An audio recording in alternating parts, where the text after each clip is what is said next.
Hello investors, a very big welcome to Teji Mandi. I'm your host Moshmi Paul. This is our Stock Market Basics podcast where I will break down all the concepts related to the market and help you understand them in a simplified way.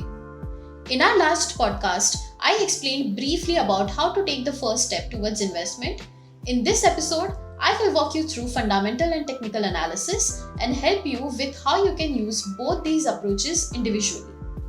It's inevitable to learn about these two schools of thought before you take precedence in analyzing stocks. These approaches are conflicting and often create a stir. People who believe in short selling and trading follow technical analysis, while the ones who aim for long-term investing strategy follow fundamental analysis. Let's dive into this subject comprehensively. Fundamental analysis is an extensive process where the investor decodes the fair value of a stock. It considers the intrinsic value of the company. This depends on the value of its assets and the profits it can generate. Fundamental analysts are concerned with the difference between a stock's value and the price at which it is trading. Moreover, fundamental analysis helps in determining if the stock is correctly priced and if it would be profitable in the long run. For instance, an investor who follows fundamental analysis would first look at the company's financial statements, stock valuations, accounting ratios, management commentary, business model, customer base, sector growth, liquidity, and so forth. Finally, after reviewing and comparing all these metrics, a fair value is arrived. Meanwhile, technical analysis is majorly used by intraday traders and investors who predict future price movement of a stock based on its past behavior. Here, price action is used as an indication of how market participants have acted in the past and how they may act in the future. Technical analysts use chart patterns and trends, support and resistance levels, price and volume behavior to identify trading opportunities.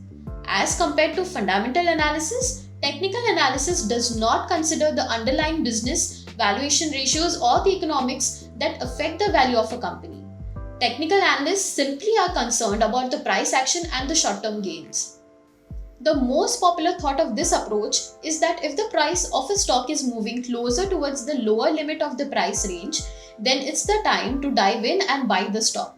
Meanwhile, if the price reaches the upper limit of the price range, then it's the time to sell, because once it reaches the highest point, it will fall from there on. Now, technical analysis is predominantly used by investors who seek short-term gains. It helps investors to closely monitor and understand the market sentiment, market psychology, and supply and demand. Now the question is, how do you decide which analysis works for you? Well, it's simple. You decide this by analyzing your needs and risk tolerance. If you have enough time in your hand and you feel comfortable with the long-term growth strategy, then you opt for fundamental analysis. Now, if you're someone who wants to make quick profits, then technical analysis is what you'd prefer. There's another approach that involves both these analyses. Say, you can always build a watch list of stocks you like based on fundamental analysis and then use technical analysis to determine when to buy them. This way, you will be able to learn more about both these approaches. Well, that's all for this episode. I hope you've learned a fair deal and will use this knowledge in picking out great stocks for yourself. Thank you for listening to me here. Join me again in our next episode where I will explain what you should keep in your mind before investing. Make sure you subscribe to our podcast so you never miss an episode. Till then, please stay safe. Goodbye.